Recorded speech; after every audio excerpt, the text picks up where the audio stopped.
Waitress tried to hide her sick mother at the back door. The billionaire who found them changed their lives overnight. What if the most powerful moment of kindness you ever witnessed happened in the shadows behind a restaurant, where a daughter's love met a stranger's heart? On a cold November evening in downtown Portland, Sophia Martinez carefully helped her mother Helen through the narrow alley behind Rosewood Diner, her hands trembling not from the autumn chill, but from the weight of secrets she'd been carrying for months. Helen's breathing was labored, each step a struggle, yet Sophia guided her to a small wooden crate behind the kitchen's back door where she could rest during Sophia's dinner shift. This wasn't supposed to be their life. Helen, once a vibrant teacher who filled classrooms with laughter, now fought a battle against lung disease that was slowly stealing her breath. Sophia had been hiding her mother's condition from her boss, terrified that missing work to care for Helen would cost her the only job keeping them afloat. Little did she know, someone was watching. Where are you watching from tonight? The warmth inside Rosewood Diner felt like a different world compared to the harsh reality Sophia faced outside. She'd worked there for 3 years, earning barely enough to cover rent and Helen's medications. But it was honest work, and the regular customers had become like family. Sophia tied her apron with practiced efficiency, forcing a smile despite the worry gnawing at her heart. Every few minutes, her eyes would drift toward the back door, knowing her mother was out there in the cold, too proud to complain but too sick to be alone. Thomas Reed sat in his usual corner booth, though nothing about him suggested the fortune he carried. The 42-year-old businessman preferred this humble diner to the upscale restaurants his wealth could afford. There was something genuine about Rosewood Diner that reminded him of simpler times, before his tech company had made him millions, before the corporate world had consumed his life. He'd been coming here twice a week for the past month, always requesting Sophia as his server because her genuine warmth stood out in a world full of artificial pleasantries. Tonight, something was different. Sophia's usual bright demeanor seemed strained, her movements more hurried than usual. When she brought his coffee, Thomas noticed her hands were unusually cold, and she kept glancing toward the kitchen with an expression he couldn't quite read. "Everything all right, Sophia?" he asked gently, genuinely concerned. Sophia's breath caught. She'd become skilled at hiding her struggles, but Thomas's kind eyes seemed to see right through her carefully constructed walls. "Oh yes, just a busy evening," she replied, but her voice carried a tremor that betrayed her words. She quickly moved to her next table, but Thomas couldn't shake the feeling that something was weighing heavily on her heart. As the dinner rush intensified, Sophia's trips to check the back door became more frequent. Each time she pushed through the kitchen doors, she felt the sharp bite of autumn air and saw her mother's figure hunched on the crate, wrapped in Sophia's old college sweater. Helen would wave weakly, trying to reassure her daughter, but Sophia could see how difficult each breath had become. The medications weren't working as well as they used to, and the doctor's latest words echoed in her mind. "Her condition is progressing faster than we hoped." The dinner crowd began to thin, but Thomas remained, nursing his second cup of coffee and watching Sophia's increasingly frantic movements. When she dropped a handful of silverware, the clatter echoing through the dining room, he saw tears she was fighting to hold back. Sophia quickly gathered the utensils, apologizing profusely to nearby customers, but Thomas could see her composure cracking. Around 9 o'clock, as Sophia was clearing a nearby table, a gust of wind rattled the back door so violently it swung open. Through the gap, Thomas caught a glimpse of something that made his heart stop. There, barely visible in the dim alley light, sat an elderly woman wrapped in a thin sweater, her frail frame shaking from both cold and the obvious effort of breathing. The woman was looking directly at the open door with eyes full of love and concern, clearly worried about disturbing her daughter's work. Sophia rushed to close the door, but it was too late. Thomas had seen everything, and the truth hit him like a physical blow. This dedicated server, who brought such light to everyone around her, was carrying a burden that no one should face alone. Thomas felt his chest tighten as the pieces fell into place. Sophia's cold hands, her worried glances, the way she'd been rushing in and out, she was caring for someone while trying to work. His own memories came flooding back, watching his grandmother struggle with emphysema while his family pretended everything was normal, too proud to ask for help. The pain in Sophia's eyes was all too familiar. When Sophia returned to refill his coffee, Thomas gently touched her wrist. "Sophia, I saw her," he said softly. "Your mother, isn't she?" The coffee pot in Sophia's hand began to shake, and Thomas quickly steadied it, his touch gentle but firm. Sophia's carefully maintained composure finally shattered. Tears spilled down her cheeks as she glanced around the restaurant, terrified that her boss or other customers might see her breaking down. "Please," she whispered, her voice barely audible. "I can't lose this job. She has nowhere else to go during my shifts. The nursing care costs more than I make in a month, and I can't leave her alone. She gets confused when her oxygen levels drop."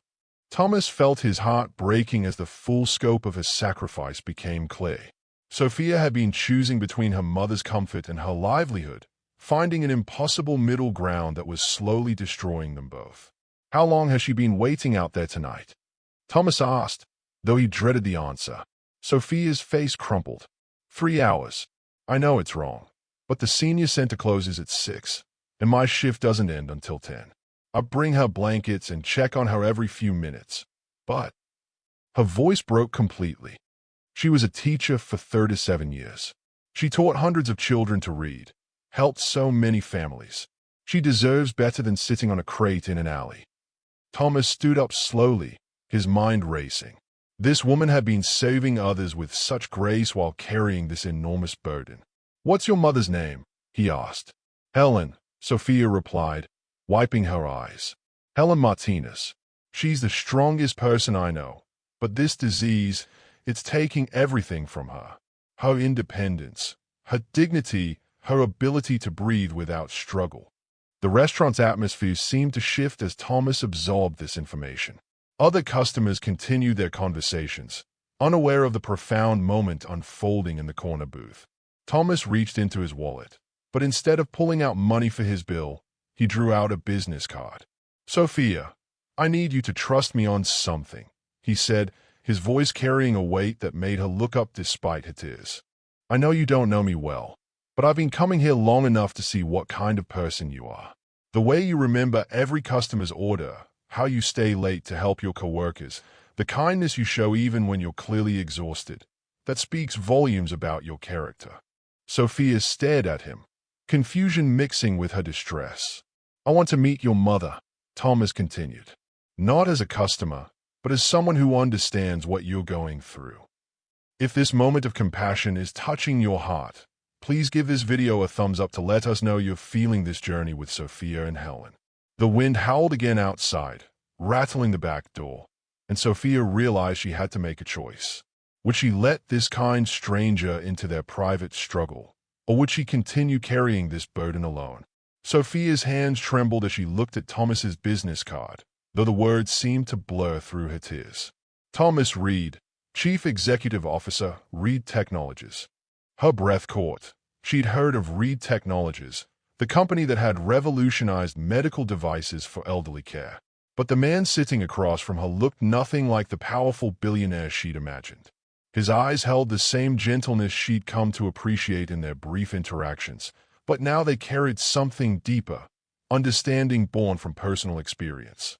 "I need to check on her," Sophia whispered, glancing toward the back door. Thomas nodded. "May I come with you?" The question was asked so gently, so respectfully, that Sophia found herself nodding before fear could change her mind.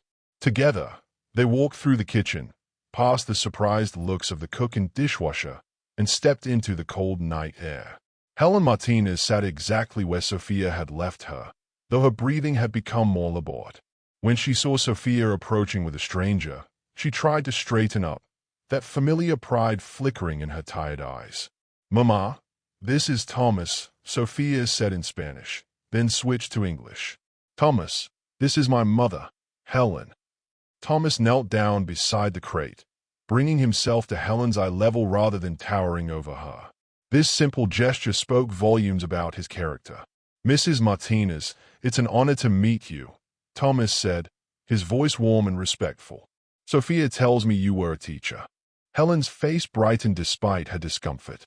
37 years, she managed between breaths. "3rd grade. I love those little ones." Her voice carried the pride of someone who had devoted her life to nurturing others, even as her own body was failing her. Thomas sat down on the cold pavement, not caring about his expensive clothes. My grandmother was a teacher too, he shared. Second grade in rural Montana. She used to tell me that teachers plant forests of knowledge, even if they never see all the trees that grow. Helen's eyes filled with tears at the beautiful analogy, and Sophia felt something shift in the air around them.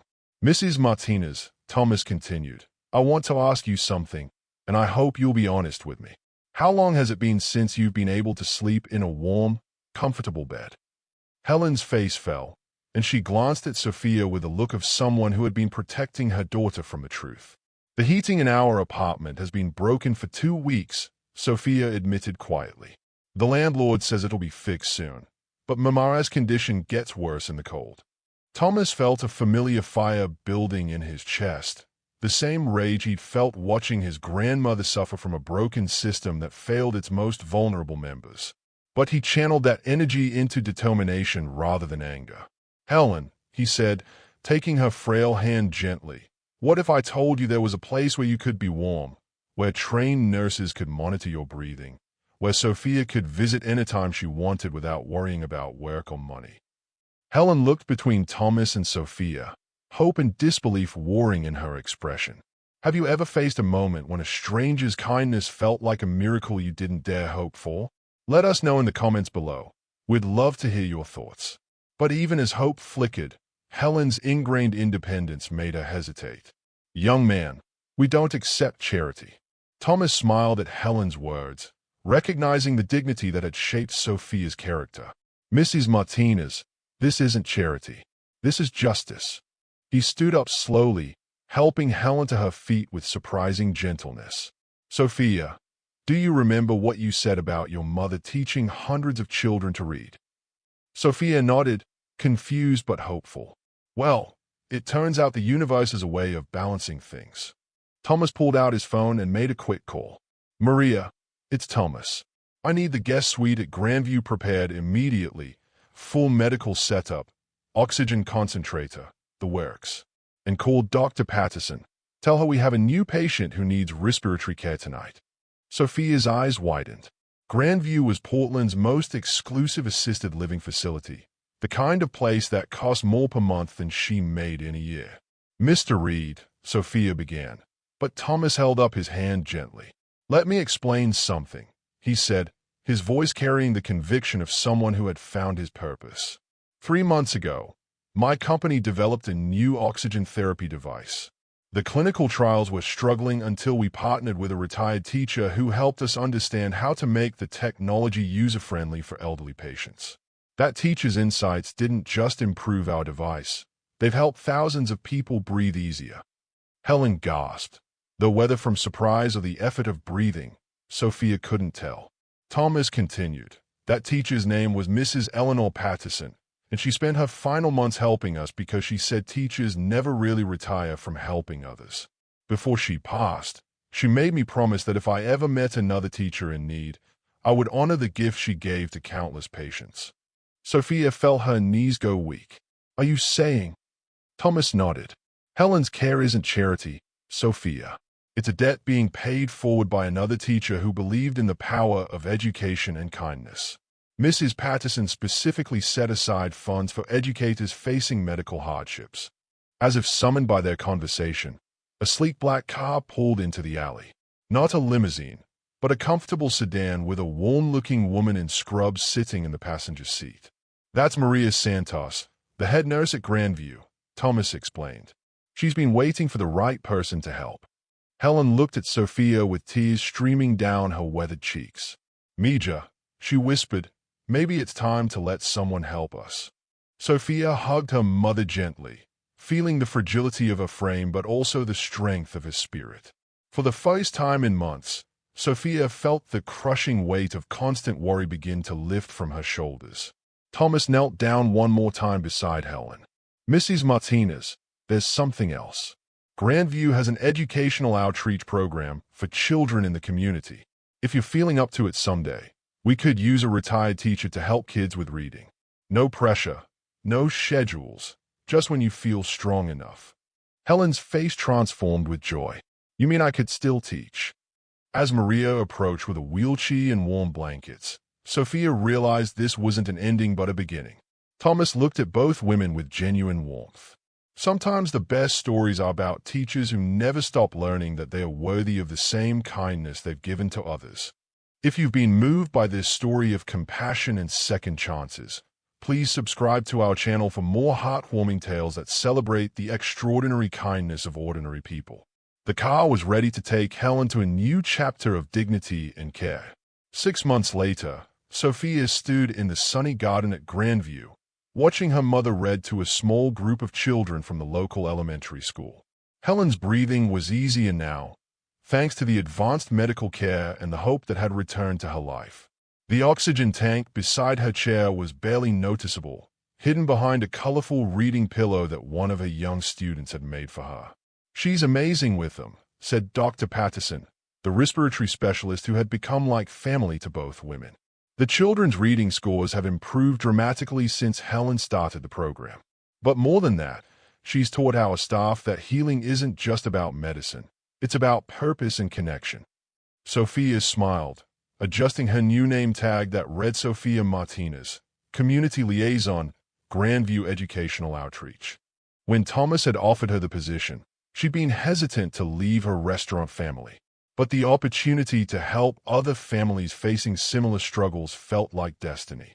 She now helped connect elderly residents with community volunteer opportunities, creating bridges between generations that enriched everyone involved.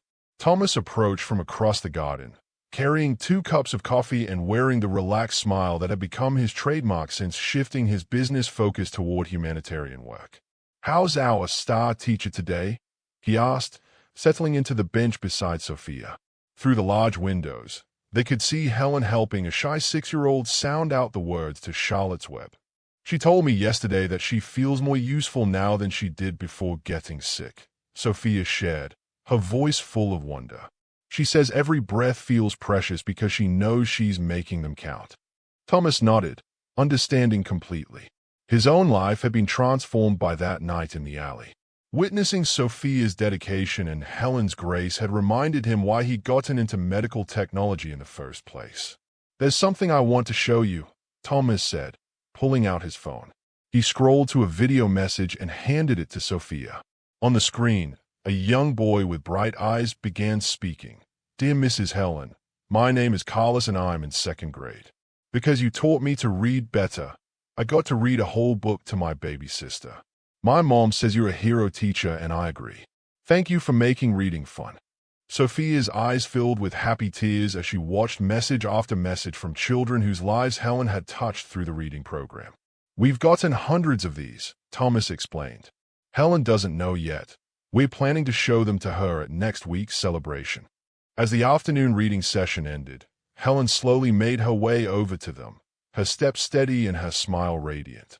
"You know," she said, settling beside her daughter, "I used to think my teaching days were over. But I've learned that as long as we have breath, we have purpose.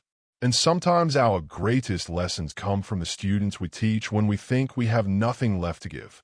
Sophia hugged her mother gently, marveling at how a moment of desperation in a cold alley had blossomed into something beautiful for so many people. Thomas looked at these 2 remarkable women and felt the deep satisfaction that comes from knowing that kindness, once planted, grows in ways we never could have imagined. If this story of hope and second chances touched your heart, please like this video, share your own thoughts about the teachers who changed your life in the comments, and subscribe for more stories that celebrate the extraordinary power of human compassion. Thank you for taking this journey with Sophia, Helen, and Thomas. May their story remind you that sometimes the most powerful gift we can give is simply seeing the dignity in others and responding with love.